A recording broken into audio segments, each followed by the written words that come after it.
Me llamo Julián, y he descubierto que el amor de un padre tiene fecha de caducidad. No me lo dijeron a la cara, por supuesto. Lo escuché a través de una puerta entornada, en las voces calculadoras de mis propios hijos mientras discutían mi patrimonio como si se repartieran el botín de un barco a la deriva. Creían que dormía, que el viejo ya no se enteraba de nada. Pero escuché cada palabra, cada sílaba envenenada, que transformaba su supuesta preocupación en una simple codicia. No imaginan que el silencio que ha envuelto mi vida desde que Elena se fue, no es de senilidad, sino de observación.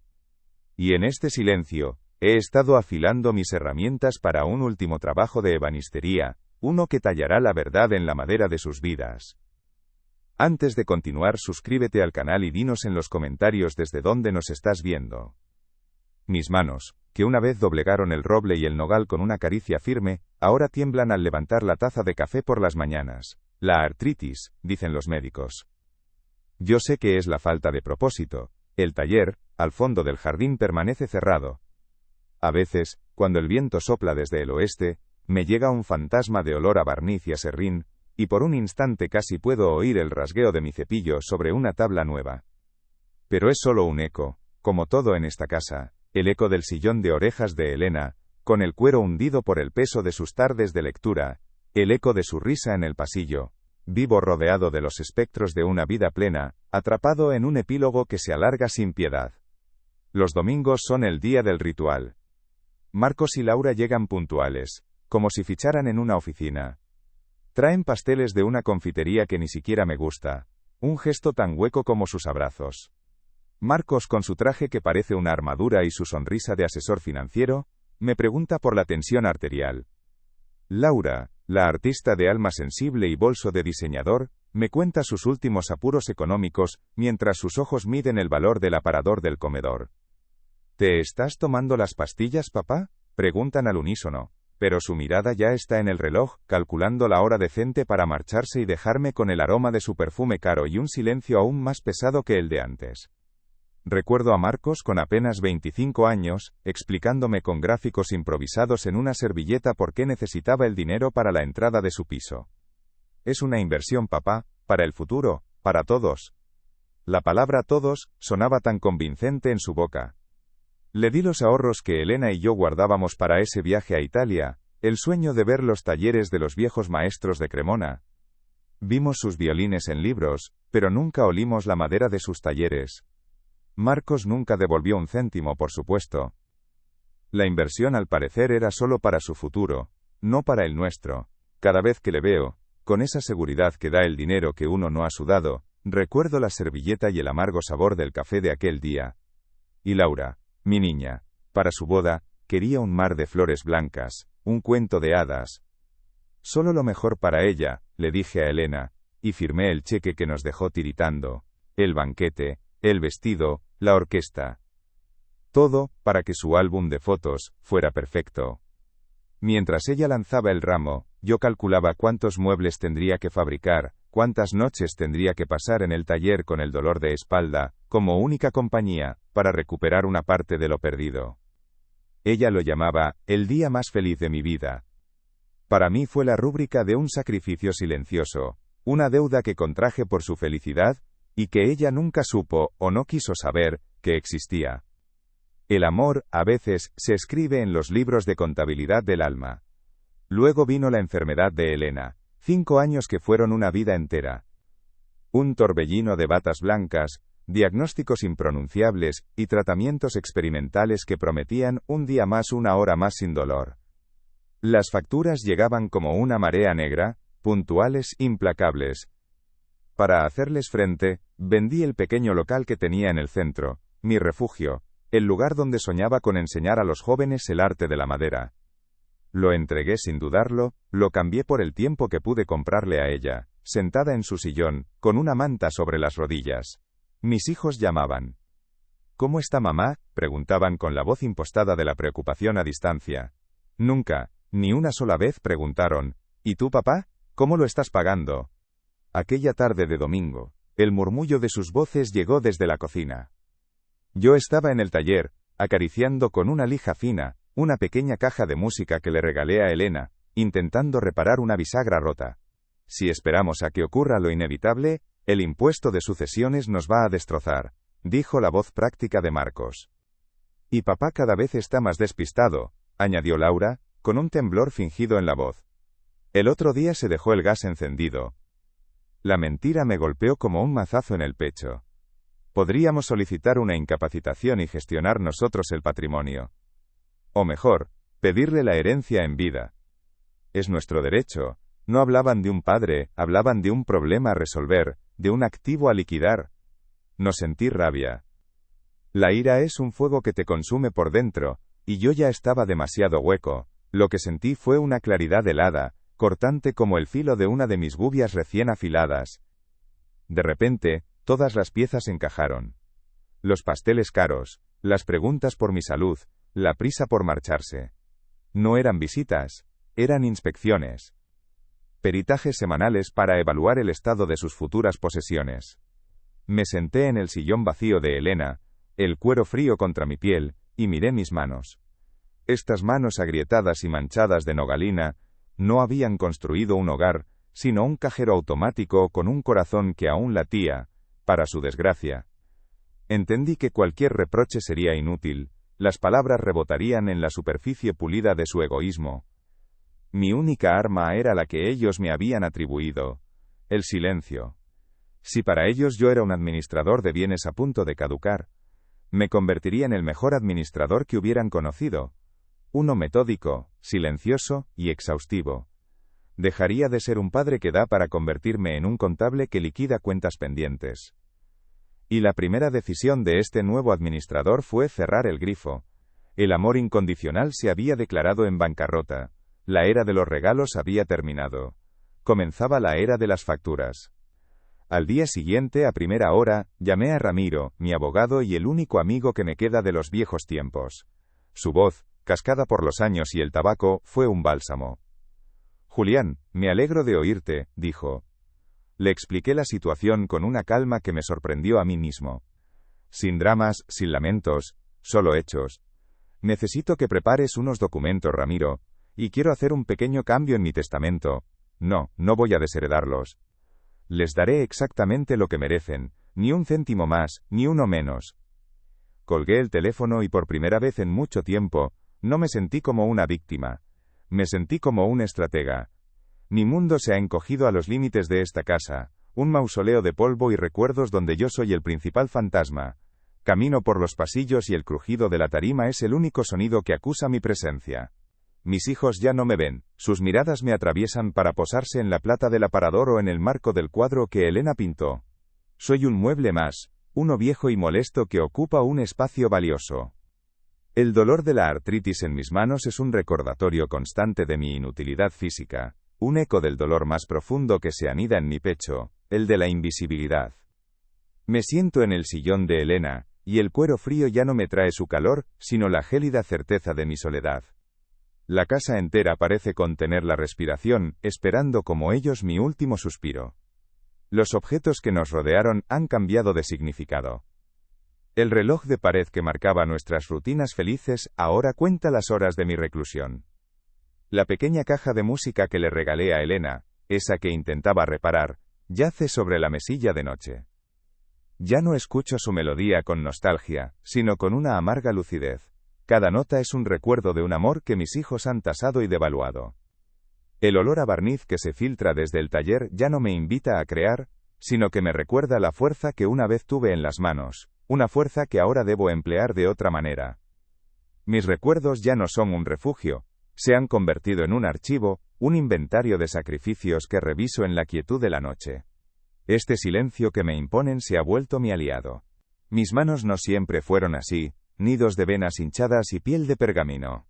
Hubo un tiempo en que eran herramientas de precisión y fuerza, capaces de levantar un muro, o de tallar el pétalo de una rosa en un trozo de caoba. Recuerdo el solar, no era más que tierra apelmazada y malas hierbas. Elena y yo lo compramos con el dinero de la dote y mis primeros sueldos. Levantamos la casa ladrillo a ladrillo los fines de semana, con el sol pegado a la nuca, yo mezclaba el cemento, ella me pasaba los ladrillos. No hablábamos de futuro, lo estábamos construyendo con el sudor y el cansancio feliz de quienes saben que cada ampolla en la mano es un paso más hacia un hogar. Aquella casa no era una propiedad, era el testimonio físico de una promesa que nunca necesitamos pronunciar en voz alta.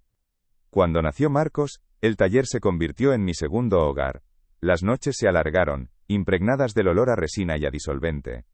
Mientras Elena acunaba a nuestro hijo en el silencio de la casa, yo luchaba contra el sueño para terminar un encargo más, una silla, una cómoda, cualquier cosa que se tradujera en leche, en pañales, en la seguridad de que a él no le faltaría nada. La primera cuna la construí yo mismo con madera de cerezo, lijando cada barrote hasta que quedó suave como la piel de un melocotón. Recuerdo pensar, mientras mis dedos repasaban la veta de la madera, que mi trabajo ya no era solo un oficio, se había convertido en un lenguaje. Era mi forma de decir, estoy aquí, os cuido, sin necesidad de palabras, solo con el sonido rítmico de mis herramientas en la madrugada. La vida era sencilla, pero nunca nos pareció pobre. Elena tenía el don de convertir 4 ingredientes en un festín. El olor de sus guisos al llegar del trabajo era la verdadera definición de hogar. Recuerdo un invierno especialmente duro, mis botas de trabajo estaban reventadas, el agua se me colaba hasta los huesos. Tenía el dinero justo para unas nuevas, pero vi en el escaparate de una juguetería un tren de madera, pintado a mano, idéntico a uno que yo anhelaba de niño. Lo compré para Marcos, pasé el resto del invierno con los pies húmedos, pero la imagen de su cara de asombro al ver el tren me calentaba más que cualquier hoguera. Fue un trueque justo. Yo le entregaba mi comodidad y él, sin saberlo, me regalaba un trozo de mi propia infancia perdida. Luego vino la época de los estudios. Para mí, que apenas terminé la escuela básica, que mis hijos fueran a la universidad era una cuestión de honor, la reparación de una injusticia histórica personal.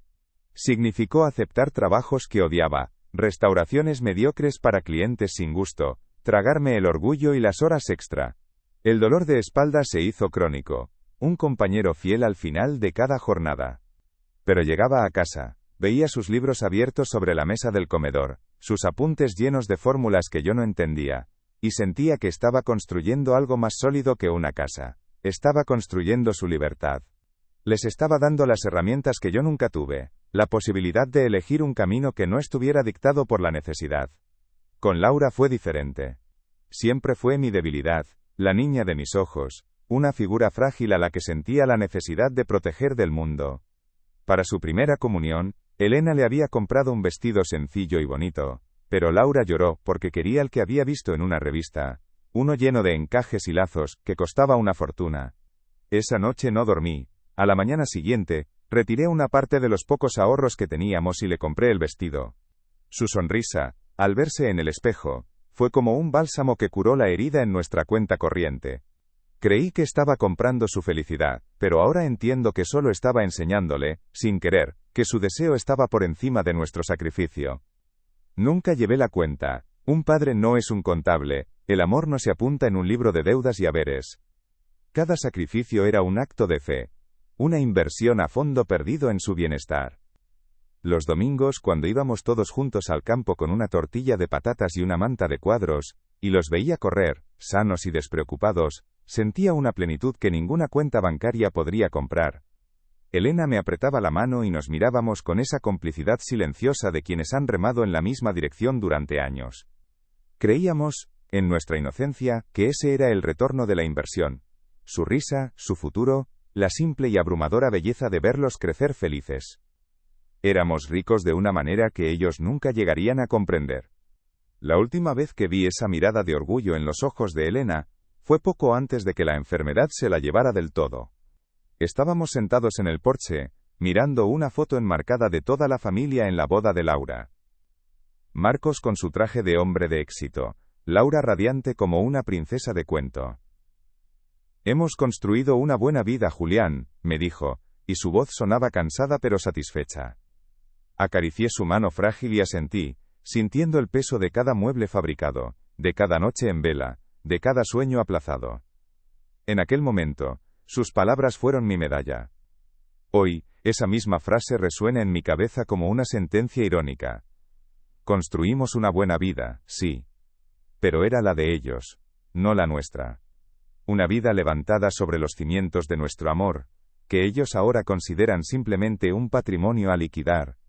Fue un domingo por la tarde, de esos con una luz perezosa que se filtra por los cristales sucios del taller, creían que dormía la siesta, el sueño pesado del viejo.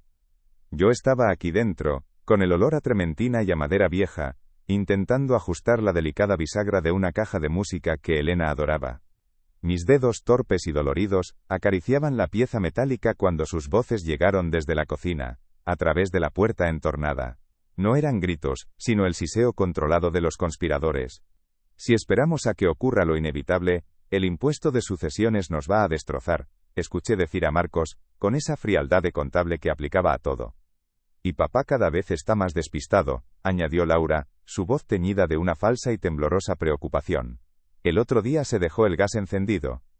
La mentira, tan vil y precisa, hizo que la pequeña herramienta se me cayera de las manos, y golpeara el suelo de cemento con un eco metálico y definitivo. El golpe sordo no fue en mi pecho, fue en el alma.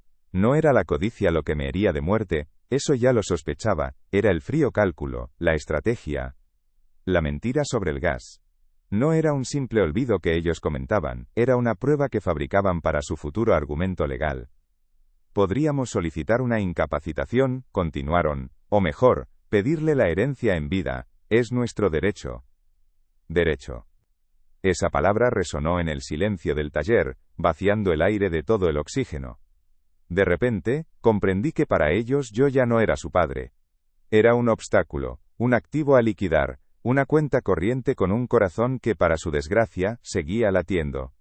La revelación no me trajo rabia, sino una claridad helada, cortante como la hoja de una gubia recién afilada. Me di cuenta de que llevaba años viviendo en una casa con extraños que llevaban la sangre de mi sangre. Mi primera acción fue silenciosa, casi quirúrgica. No hubo una llamada airada ni una carta de reproche. Simplemente a primera hora del lunes, entré en la página web del banco, un laberinto digital que siempre me había intimidado, y con una determinación que me sorprendió, busqué la sección de transferencias periódicas. Allí estaba, puntual como un reloj suizo, alquiler Laura. Mis dedos, torpes por la artritis, se movieron con una precisión inusitada sobre el teclado. Cancelar, confirmar, aceptar. 3 clics fríos y desapasionados. No sentí ni placer ni venganza. Solo la extraña paz de quien cierra una puerta que llevaba demasiado tiempo abierta, dejando que entrara una corriente de aire gélido. El dinero, simplemente no llegaría. Dejaría que el silencio hiciera el trabajo de la palabra. Dejaría que la ausencia del ingreso fuera el primer párrafo de la carta que nunca les escribiría. Al día siguiente me puse mi mejor abrigo, el que Elena decía que me hacía parecer un profesor, y fui al banco. La joven que me atendió tenía una sonrisa profesional y vacía. Quisiera copias de todas las transferencias y cheques de valor significativo emitidos desde esta cuenta a nombre de mis hijos, Marcos y Laura, durante los últimos 20 años. Su sonrisa vaciló un instante, reemplazada por una curiosidad apenas velada. Mientras esperaba, sentado en una silla incómoda, observaba el ir y venir de la gente, sus prisas, sus preocupaciones financieras.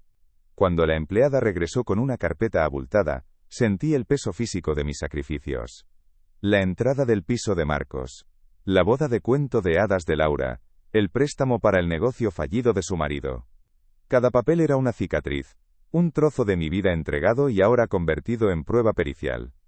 Con la carpeta del banco bajo el brazo, subí al desván. El aire allí arriba olía a tiempo detenido, a polvo y a madera seca. Cada paso hacía crujir las viejas tablas del suelo. Detrás de una pila de maletas vacías, aparté un panel suelto de la pared, revelando el frío metal de la pequeña caja fuerte que instalé cuando nació Marcos. Nunca guardé allí dinero ni joyas. Elena y yo decidimos que sería el cofre de lo verdaderamente valioso. Mis hijos, en sus fantasías infantiles, imaginaban un tesoro. Y lo era, pero no del tipo que ellos podían tasar. Dentro, junto a una caja con las cartas de Elena, y el primer mechón de pelo de cada uno de ellos, había una carpeta de anillas, gruesa y pesada. El verdadero legado familiar, el que habían ignorado sistemáticamente durante toda su vida. La llevé abajo, al taller, y la abrí sobre mi mesa de trabajo. El olor a papel viejo se mezcló con el de la resina. Dentro, metódicamente archivado por Elena con su caligrafía elegante, estaba el coste exacto de sus últimos 5 años de vida. Cada factura médica, cada recibo de farmacia, cada informe de un tratamiento experimental que nos prometía un amanecer más. Pasé las páginas lentamente. No eran solo números, eran las noches en vela junto a su cama, las carreras al hospital, la esperanza comprada a plazos, el precio de su dignidad. Cada papel era un testimonio del amor que le profesé, y una prueba irrefutable de la deuda moral que mis hijos habían contraído, no conmigo, sino con la memoria de su madre. Esta era la herencia que ella les había dejado sin saberlo, una herencia de facturas. No toqué mi testamento, sería un gesto demasiado burdo, demasiado predecible. La rabia de un viejo despechado. Mi plan era más sutil, más afilado. Dejaría que ellos dieran el siguiente paso, que su propia codicia los llevara a la trampa. Coloqué la carpeta del banco y la carpeta de las facturas de Elena una al lado de la otra sobre mi escritorio, como dos tomos de un mismo libro. El libro de contabilidad de nuestra familia. El debe y el haber del amor. Me senté en mi sillón, en el silencio recuperado de mi casa, y esperé. Ya no era un anciano que aguardaba el final. Era un ebanista a punto de dar la última mano de barniz a su obra maestra. Un barniz que revelaría la veta oculta y oscura de la madera con la que estaban hechos mis hijos. El día del juicio llegó con la luz gris y anónima de una sala de espera. Me senté en un banco de madera pulida, notando la veta bajo mis dedos, pensando en el árbol del que provino. Marcos y Laura estaban sentados frente a mí, flanqueando a su abogado, un joven con un traje brillante y la confianza de quien nunca ha tenido que lijar una superficie áspera en su vida. Escuché su discurso, una letanía de frases ensayadas sobre mi progresivo deterioro cognitivo, mi incapacidad para gestionar el patrimonio familiar, y su preocupación filial. Hablaban de mí como si fuera un objeto frágil y defectuoso. Cuando terminó su perorata, Ramiro se levantó, sin prisa. Colocó con suavidad la primera carpeta sobre la mesa del juez. Señoría, dijo con su voz cascada, antes de nada, nos gustaría presentar un registro de la herencia que mis clientes ya han recibido en vida. El juez hojeó los extractos bancarios con interés profesional, asintiendo levemente. Marcos y Laura se removieron en sus asientos, su expresión era de mero fastidio, como si solo fuera un retraso burocrático. Entonces, Ramiro depositó la segunda carpeta al lado de la primera. Era mucho más gruesa, abultada, con el peso de 5 años de vida y de muerte. Y esta, señoría, continuó Ramiro, y su voz llenó el silencio, es la verdadera herencia que su madre les ha legado. El juez la abrió. Dentro, no había escrituras ni acciones, solo el torrente de facturas médicas, recibos de tratamientos y farmacia. Pude ver el momento exacto en que el color desapareció del rostro de Laura. Vi la mandíbula de Marcos tensarse hasta el límite. No estaban viendo números. Estaban viendo por primera vez el precio de cada amanecer que le compramos a su madre, la deuda de amor que nunca se molestaron en conocer, y que ahora por fin llevaba su nombre. De vuelta en casa, el silencio ya no pesaba. Era un espacio limpio mío. Atravesé el jardín y abrí la puerta del taller. El olor a serrín y a barniz me recibió como un viejo amigo que había esperado pacientemente mi regreso. Mis manos, las mismas que temblaban de pena y de rabia contenida, ahora se sentían firmes. Tomé una gubia del panel de herramientas, su mango de madera pulida se ajustaba a mi palma como una extensión de mi propia voluntad. No pensé en empezar ningún mueble nuevo. No era necesario, simplemente, me quedé allí, de pie en medio de mi pequeño reino, sintiendo el filo frío del acero contra mi pulgar. Afuera, a lo lejos, escuché las risas de unos niños jugando en la calle. Y por primera vez en años, sonreí. El aire olía a madera y a libertad.